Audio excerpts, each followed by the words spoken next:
Pour espérer pouvoir participer à l'émission Mariés au premier regard, les célibataires doivent passer une série de tests et d'entretiens. Sont-ils fiables à 100%? Les experts du programme répondent. La saison 7 de Mariés au premier regard a débuté ce lundi 20 mars sur M6. Dans le premier épisode, Annabelle et Fabrice ont vécu un véritable coup de foudre.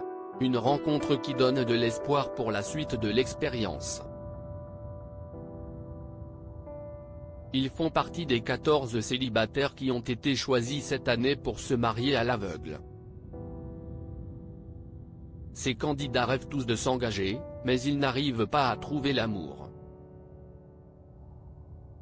Ils ont décidé de mettre leur destin amoureux entre les mains des experts, qui doivent trouver leur partenaire idéal. Pendant plusieurs mois, ils ont participé à une série de tests et d'entretiens pour dévoiler leurs critères amoureux et parler de leurs projets en couple. Des questionnaires gardés bien secrets par l'équipe de production de M6, mais les deux experts de la saison, Estelle Dossin et Gilbert Boujaoudé ont décidé de ne dire plus. La vérité sur les tests de Mariés au premier regard. Les futurs candidats de l'émission répondent à plusieurs centaines de questions lors de cette première phase de test. Le but est bien évidemment de les cerner pour leur trouver leur partenaire idéal. Ces tests ne sont pas fiables à 100% et les couples divorcés des saisons précédentes nous l'ont prouvé.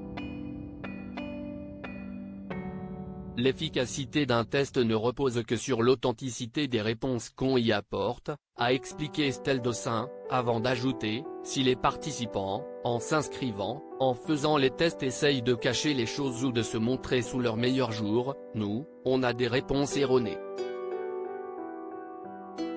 Le taux d'incompatibilité est encore plus important. Les tests sont là pour limiter au maximum les erreurs. C'est pour ça qu'on travaille régulièrement pour les peaufiner, les améliorer, a précisé Gilbert Boujaoudé, le sexologue du programme.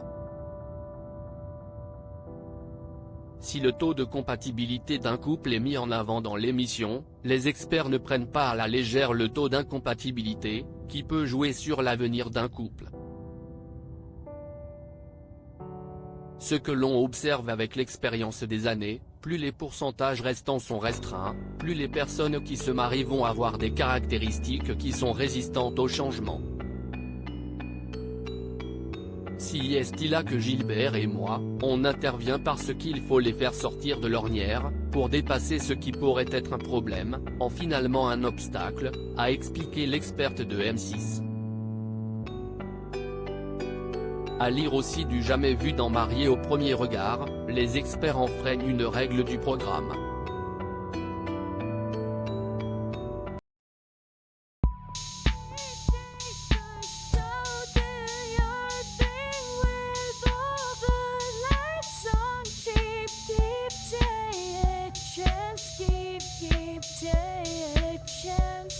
Keep